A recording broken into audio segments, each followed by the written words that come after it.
Okay, I'm recording now. Could you state your name for me? Vincent Smothers. Okay. Vincent, who committed the murder of Jamal Segars? I did. Okay. Where did this take place? In front of City Airport on Connors. Okay. Can you be a little more specific on the location, where about in front of the airport?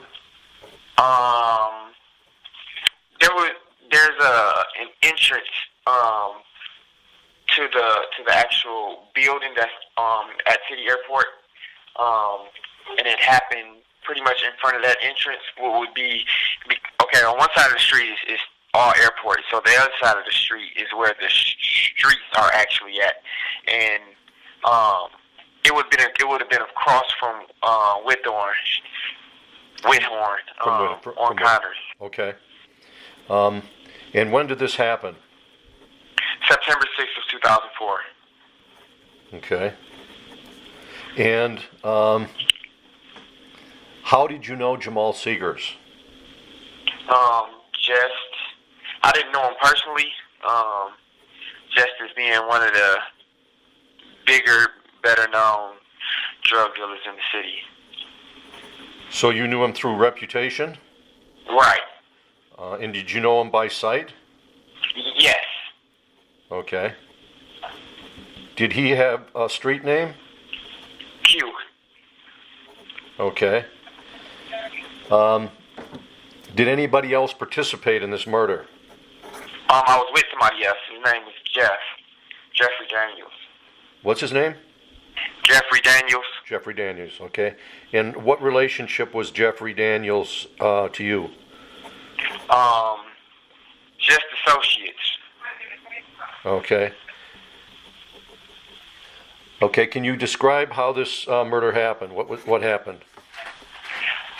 I was on one side of Connors, because Connors goes both ways. He was on the other side of the street, stuck in traffic. It was a party going on at the city airport called the Black Party. So anybody, was there. I saw he was in a Corvette, saw his Corvette on the other side of the street, like I say, stuck in traffic. I went up a couple blocks to Finley and parked. Myself and Jeff got out. We walked through traffic towards the back of the Corvette. And before I could make it to the car, I'm assuming, saw me either in the rear view.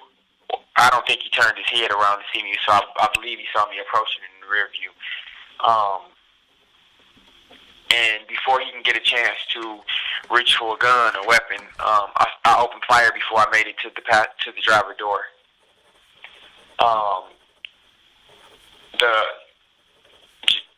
The passenger, he appeared to be, I don't know, like reaching underneath the seat. I'm not sure what he was doing, but I don't know. Sometimes some people are trying to grab something. Sometimes people are just trying to get under the dashboard. So I can't say for certain which one of those two he was trying to do. But Jeff was on that side of the car. And I shot all the way until I made it to the driver door. At which point, Q still had money in his hand. I just rushed through the window, grabbed that money, and then ran back across Connors, where Whithorn at. It's a gas station. I ran up Whithorn behind the gas station and made it to the car. Jeff ended up going up Connors to Finley and made it to the car. By now, there's a police car, unmarked Detroit police car, trying to get to us, and it ended up crashing in the process. The passenger made it out of the car. The driver never got out of the police car, so I don't know if in the crash he was hurt or if the door crumbled and he couldn't get out. But we made it to the car. The police opened fire. We were able to pull off, though, anyway, without getting hit or anything. How many shots did you fire? Without being able to say for certain, more than 6. Okay. Did you ever fire when you got up to the side of the car door? Yes, How many times? once. Where did you shoot? I fired about 3 from when I was still at maybe the back bumper, maybe another 3 about a third of the length of the car, and then again as I got to the actual window. Okay, when you got to the window, where did you shoot the victim there, Mr. Segars? Well, towards the head. I don't know if it was hitting the head, but at his head. Shot at his head. Okay. All right. What happened to the weapons? How many weapons were there? Well, I had one and Jeff had one. We had basically like twin guns. They were pretty much the same. They were different calibers though. One of them was a 45. One of them was a 40 caliber. But I ended up giving those guns to Jeff to get rid of. Mm-hmm. Did Jeff fire any shots? Yeah, I don't believe he shot at the passenger. I do know he shot once in the air just as I shot, or just after I shot. It wasn't like timed perfectly or anything, but I don't think he actually shot at the passenger. I believe he just shot in the air. Okay.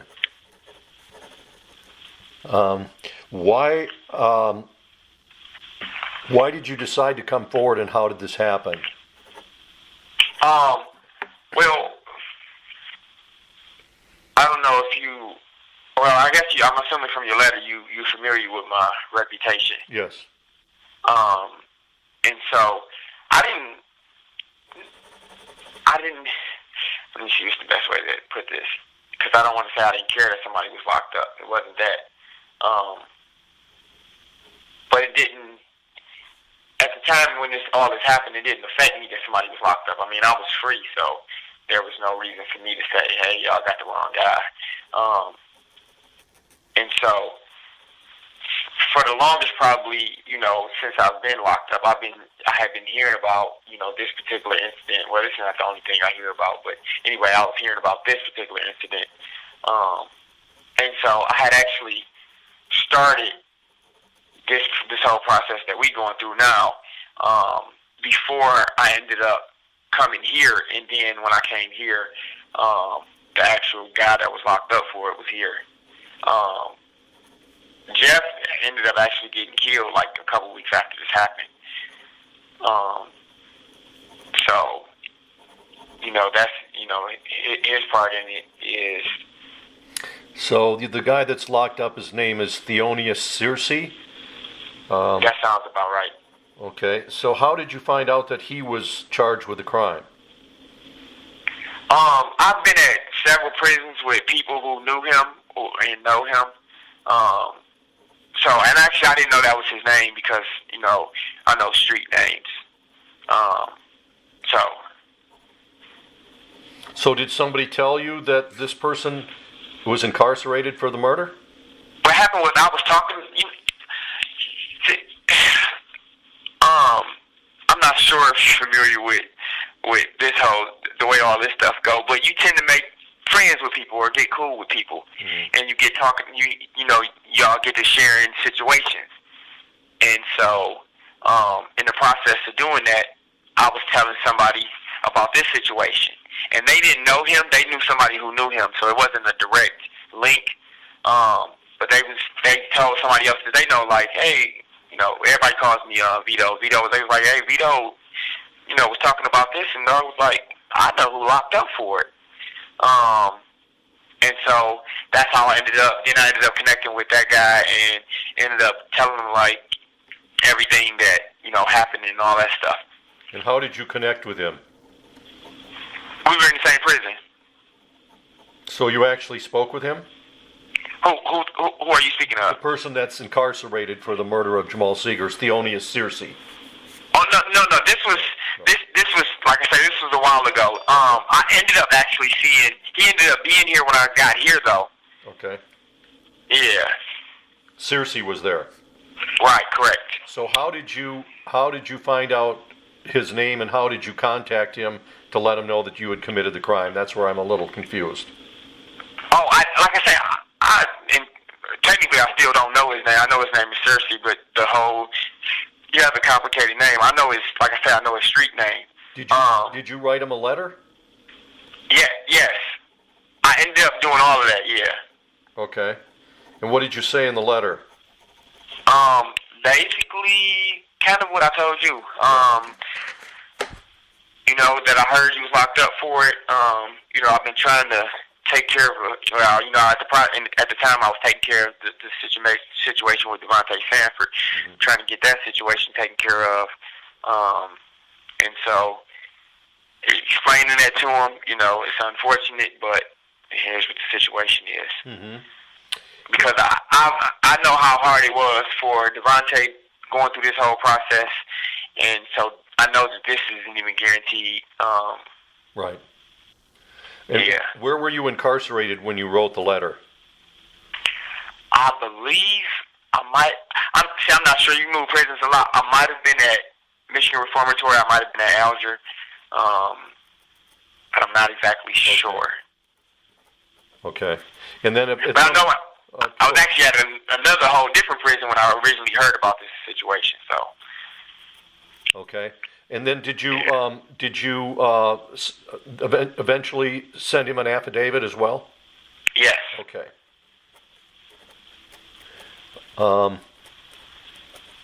Did you know Thelonious Searcy before you were incarcerated, by a street name or otherwise? No. I knew of his reputation. Like I say, you hear people's names, when you run in the streets, and so just his nick. Like I say, he has a complicated name, so not his actual name. So no, okay. I had never met him. Not that I know, and I've probably never been anywhere at the same time as him that I know of that I can. What street name did you know him by? Skinny Man. Skinny Man? Yeah. Okay. All right. Did Mr. Searcy, Skinny Man, or anyone acting on his behalf ever contact you before you wrote the letter, or did you do that unsolicited? No, nobody contacted me. Like I said, I had conversations with, just people that ended up knowing him, but nobody contacted me directly, no. Okay. Did there come a time when I contacted you? Yeah. How did that happen? How did that happen? I got your letter, and I got your JPay too. But I didn't have any stamps, so I couldn't reply to your JPay, and I actually ended up not knowing that your number for the longest time was on the bottom of this envelope. Okay. Because I read that it said you wanted to set up this interview, and I actually, I paid attention that the email address and all that was on there, but I never really paid attention that the phone number was on here, so it took me a while to get in touch with you. I mean, maybe a few more days and it should have. Yeah, I probably should have put it right in the letter. Okay. Who, if anybody, have you notified that you committed this crime other than Skinny Man and myself? I mean, through what channel exactly? Because I've sent affidavits to several people. You sent this affidavit about Skinny Man to other people? Yes. Like law enforcement or who? Yes. Really? Have they responded? No. Okay. And what did you send it to the Detroit police? I don't know if let me think. Let me. I think I might have who all I sent it to.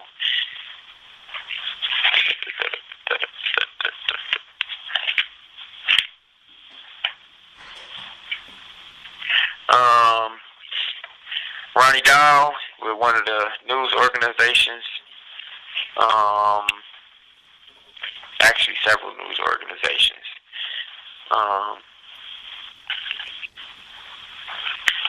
Well, I don't know if anybody. Actually, yes. What's her name? I believe Detective Mullins.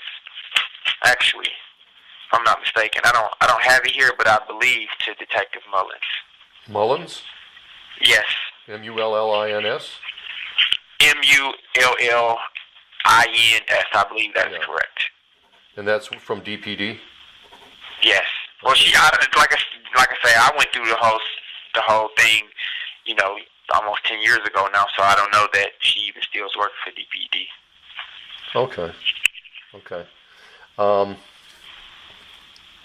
Why are you coming forward with this information? Prison is extremely difficult, even when you're guilty. And it has to be more so when you not. I actually was around COs and whatnot with the kid that was locked up, and they were telling me like you should never let him out because he was terrible, as an inmate, fucking up, doing crazy stuff, fighting, stabbing, whatever, everything. And in the process of the couple conversations I did have with him, I saw the same thing. And I told my lawyer that I believe if he ever got out, he was going to kill somebody.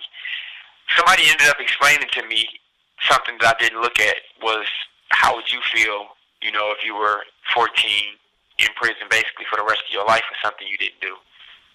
You probably would feel the same exact way he did and be in here acting crazy and whatnot too. So I had never thought about it that way, and so I know firsthand how bad this is. So you're doing it because you don't think someone should suffer in prison for life if they didn't do the crime? Correct. Okay. Write that down. All right. Are you willing to testify as to what you've just told me in court? Correct.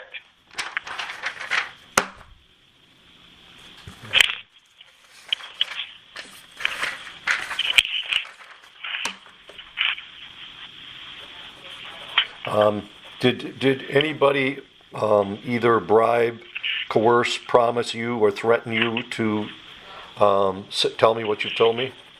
No. Okay.